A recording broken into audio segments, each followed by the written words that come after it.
เอาถึงเวลาแล้ววันนี้ครบมือครบมือครบย่ามแล้วเอาสบายดีพี่น้องทุกคนที่ติดตามบันทึกการเดินทางเนาะติดตามบุญโยบุญยังวันนี้บุญโยมาวัดเนาะเป็นมือวันที่11เดือน12ปี2025เนาะเป็นมือครบ3วันของการเขาบวชเขาบวชของบุญยังกับพ่อเป็นการบวชสำลักล้างแนวบดีคือสิ้นแล้วก็ครบแล้วก็เพื่อนสีได้อันนั้นใส่ซ่องเอาผ้าจานก็ได้จานนี่จานไม้เพื่อนนั่นนี่จานไม้นี่อันนึงใส่ขั้นนึงใส่จานก็ได้อันนั้นท่านมี10แนวละย่างอันนั้นมัน5 อันผู้ใดจะหยิบให้สารบางแม่ไปฮอดบานดูบ่เห็นไพ่ดิแนวละ5แบ่งกันเอากลับลงสามเพียงทำงาน1 2 3โอ้อันนี้ตัวเบิ่งไฟสีใส่บอกตามอุกสาบังคานิขันเตสัพพังอปาราบังคามัตตนีพันเตมายังกัปตังบุญยังสามินาอนุโมทิตาพังสามินากัปตังบุญยังไมหังกาสาพังสาธุสาธุสาธุอนุโมทามิจับขันนี่ไหมอันนึงจับขันเยอะนะเพิ่นขอน้อยขอลาสิกขาเบาขอน้อยขอลาสิกขานำพ่อแม่ครูบาอาจารย์พนมมือขึ้นบอกตามพุทธังพุทธขอลาสินธรรมังพุทธขอลาสินสังฆังพุทธขอลาสินทุติยมปีตาติยมปีพุทธังพุทธขอลาสินทุติยมปีตาติยมปีธรรมังพุทธขอลาสินทุติยมปีตาติยมปีสังฆังพุทธขอลาสินสิกขังปัจจคามิชิหิตังมังทะเลทาสิ่งของพระพุทธเจ้า10 ข้อขะน้อยขอยอไว้ที่สูงตั้งแต่นี้มานะจงจำขะน้อยไว้ว่าเป็นขะเรื่องหัดแล้วว่าเป็นขะเรื่องหัดแล้วเอาแกพามันออกวันนี้นะบุญยังกับเว้าน้ำเดี๋ยวแกพามันออกวันนี้เราลงมือขึ้นเอาเอาปากแกออกบุญยังแกออกไปข้างหน้าแกแล้วบอกมีไล่เงินกันเลยยังบ่แล้วเถื่อแกเถื่อละย่างได้เบื้องนี้น่ะ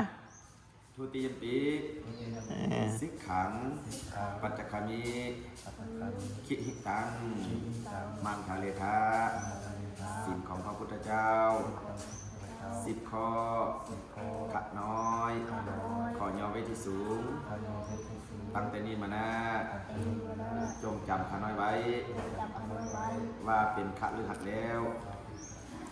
ว่าเป็นขะหรือหัดแล้วเอาแกผ้าคลุมออกมาเนี่ยแกผ้าคลุมแกไว้ข้างหน้าพนมมือขึ้นบาต้อมานี่นะแกเอาไว้ข้างหน้าดึงออกเลยผ้าอันเบี้ยงอันเป็นผ้ายังไงนะผ้าพอพันคอเราออกกันไว้หน้าบนหนาวเนาะโอ้ยันหนาวกว่านี่ผ้าเบี้ยงหนาวสิตาติยมปีสิกขังปัจจคามิชิหิตังมังทะเลทาสิ่งของพระพุทธเจ้า10 ข้อขะน้อยขอยอไว้ที่สูงตั้งแต่นี้มานะจงจำขะน้อยไว้ว่าเป็นขะหรือหัดแล้วเอากราบลง3 เทื่อแบบนี้นะแล้วแกพระสบงออกไปนุ่งทรงเสื้อขาวม่าแบบนี้นะ อ้าวอ๋อจะได้นุ่งเสื้อคืนแล้ววันนี้น่ะ แม่บอกมาให้ซ่อม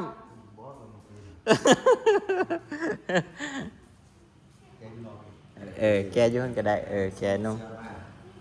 แกแล้วก็พับมาไว้บนเก้ามาไว้พี่ เรื่องอาการนี้ตั้งแต่ผ่าตัดมาก็มีอาการดีขึ้นเรื่อยๆเนาะ ดีขึ้นเรื่อย แต่ว่าจะให้ดีแบบดีกว่าเก่าในกับโบปันใดเนาะแต่ว่าดีแบบ ก็รู้สึกว่า หน่อยนึง แต่ว่าเบิ่งอันบ่ฮู้ว่าผู้อยู่นำพ่อแม่มันก็จะสิสังเกตได้ดีว่าลูกนั่นบ่ตั้มไปเลยนะยังน้ำไหลยัง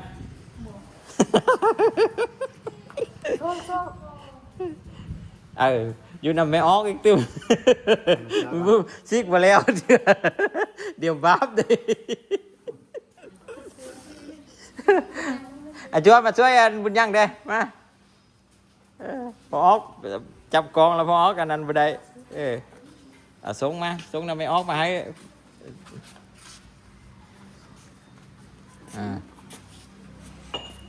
นุ่งส่งก่อนนุ่งอยู่บ่สลิปน่ะ เอาช่วงสั้นมาก็ไม่ บ่มาทุกซ้ำน่ะ นุ่งส่งยาวแหละ เลยเป็นยังมีสลิป นุ่งอยู่บ่สลิปน่ะ นุ่ง ก็เลยว่าเขาเจ้าก็เลยบอกให้นุ่งเป็นจั่ว นุ่งก็ได้ ไอ้จั่วกับนุ่งนี่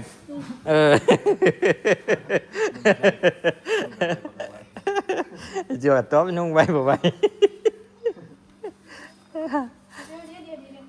เอาแกะยอกกันอีก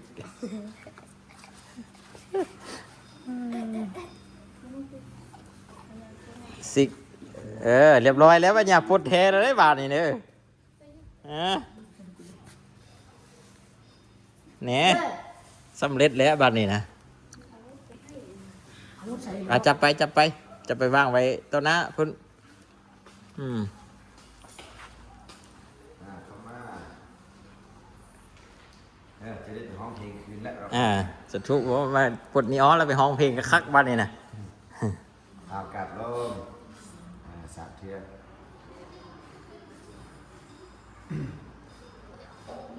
ลองตามอุกาสาพันธานิพันเตสาพังสาภาราหังคามัคคเมพันเตมายังกะตังบุญยังสามินาอนุโมทิตาพังสามินากะตังบุญยังไมหังกาสาพังสาธุ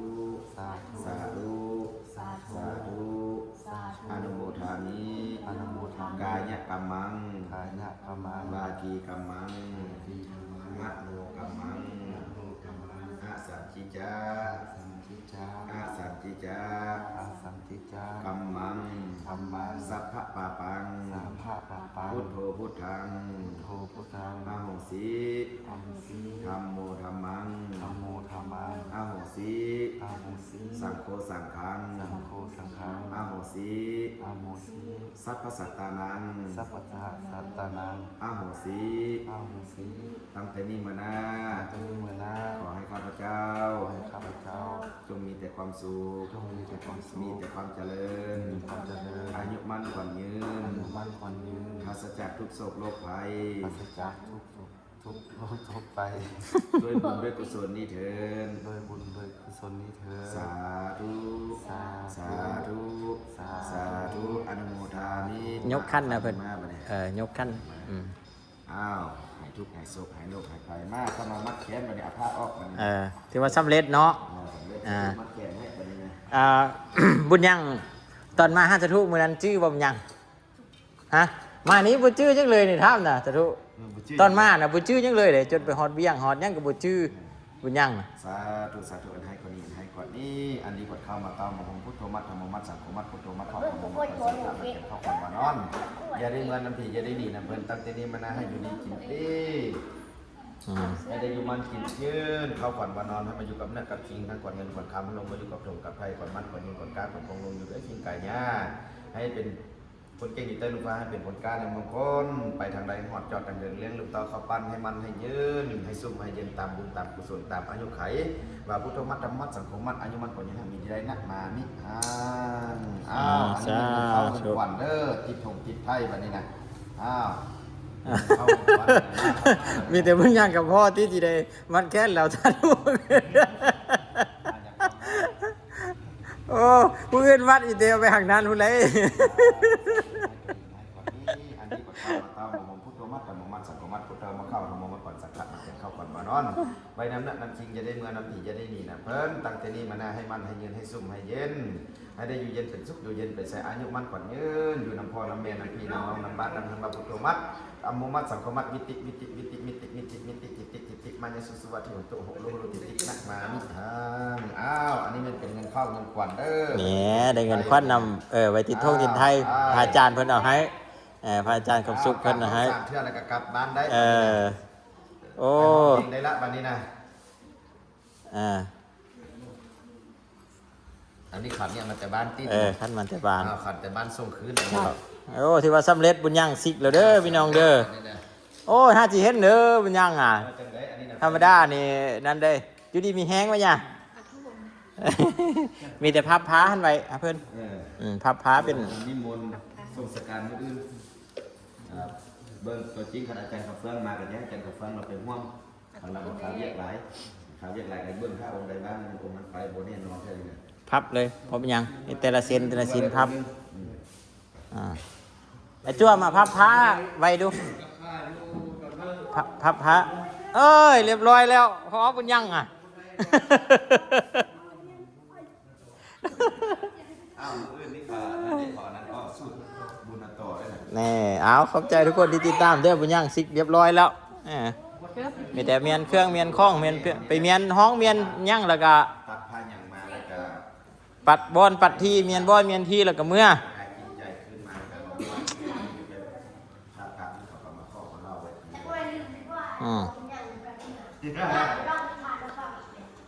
ฮะ ยอดอยู่เลย ยัดว่าจัวลืมคือว่าจัวมันยังอยู่ทันเมื่อไอ้เรามีทางมันยังว้า น่ะ แสดงว่าสภาพจิตใจร่างกายนี่คือมาปกติแล้วได้ซื่นได้หยอกได้ แม่นแต่ก็อันเลี้ยงสภาพห่างกายเป็นเสด็จเลี้ยงอันนั้นน่ะว่าเลี้ยงกันเว้ากันว่าน่ะเป็นเพราะเป็นหยังบ่ติดบ่ขัดบ่หยังที่หรือว่าเว้าไล่กว่าเก่าบ่หรือว่าแนวใดมักซ้อนนี่ ต้องถามเพราะว่าซ้อมกำลังเฮาย อกสิตี กวนเฮา แต่ว่าปกติตินั่นน่ะ ปกติอย่างนั้นนะเพราะว่าตอนที่เราเป็นเรากับใบไปคนเดียวเลยเนาะเงินอันนั้นตีพ่อบุญยูเราได้ครอบไปตีหนึ่งเราได้ครอบไปตีก่อนจะทำตัดนะว่าดีเลยกับบอกว่าสิ่งอะไรตีตัด ก็มีแต่ว่าเฮาเว้าในนั้นกับ ถ้าตัดกลับขึ้นมาได้รอดแข็งแรงขึ้นมากับมาสวดล้างขับล้าง แม่นก็สิว่าก็คือเฮาเว้าเฮาก็เคยเว้าแล้วว่าอยู่ในหันว่าคันนั้นเราก็ดีแล้วก็สิมาบวชมาอันนั้นสินะแล้วก็อ้าวอยู่ดีมีแฮง มีแต่ว่าคันนั้นก็เขาไปวัดอีกวัดนึงบ่เป็นหยังถ้าเขาจะเปิดนั่นเดี๋ยวนี้จักหมู่เหรอจั่ว แดงให้บุญโอ้มือแรงนี่บุไรมือแรงนี่มือแรงนี่บุไร 12 โมงปลายเนาะแม่นบ่10 โมงถึงอยู่เนาะจวดให้ได้อยู่จวดนะไปสุด เอามีโอกาสแล้วค่อยมา จวดวัฒนะ แล้วค่อยมาอันนั้นก็ได้มาครอบมานั้นเพิ่นบ่ได้เข้าไปจากวัดนี่ตั้งแต่บวชน่ะ จวดองค์ใดที่สุดสุดลาน เขาซิมนะบวชบ่เขาไปเปิดคราฟไปยัง ไปดูนึง เขาเป็นอาชีพนะ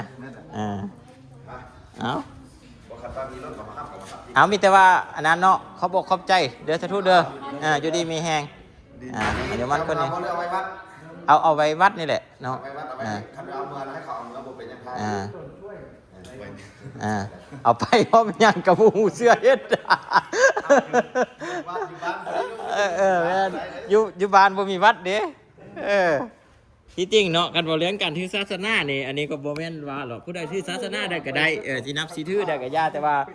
โดยตามพื้นฐานของพ่อบุญยังกับแม่บุญยังแล้วก็บุญยังกับบ่แม่นคนที่ชื่อศาสนาพุทธนี้แล้วก็บ่เคยแบบว่าสิมาบวชมาหยังหั่นนะแต่ว่าทีนี้ก็แบบโดยแห่งศรัทธาเนาะแห่งศรัทธาที่มีก็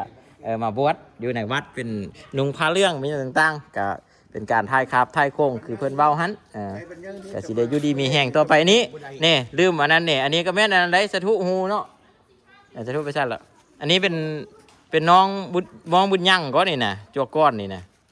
นี่เป็นกับแม่นอ่าน้องใหญ่ก็อายน้องใหญ่ก็อายเอาลอยเนาะไปใช้ป่ะนี่นะสิไปให้ไอ้เลยบ่เนี่ยฮะดีแล้วเนี่ยสิไปให้ไอ้เลยบ่ป่ะนี่นะอยู่บ้านนารวมเอาไปเมื่อเอาขั้นเงินไปไว้ให้แม่ทั่วในบ้านเกียรติน่าเราบุ้งเนี่ยแต่มาห้าเพื่อนขอบใจทุกคนได้เป็นเด้อข้อให้ทุกคนอยู่ดีมีแหงเนาะติดตามตอนต่อไปเติมอยู่วัดศรีบุญเฮียงบ้านย่ายเนาะบุญยังบอกพี่น้องเมืองเสญบุรีแขวงเสญบุรีเก็บเครื่องเก็บฟ้องออกเมือง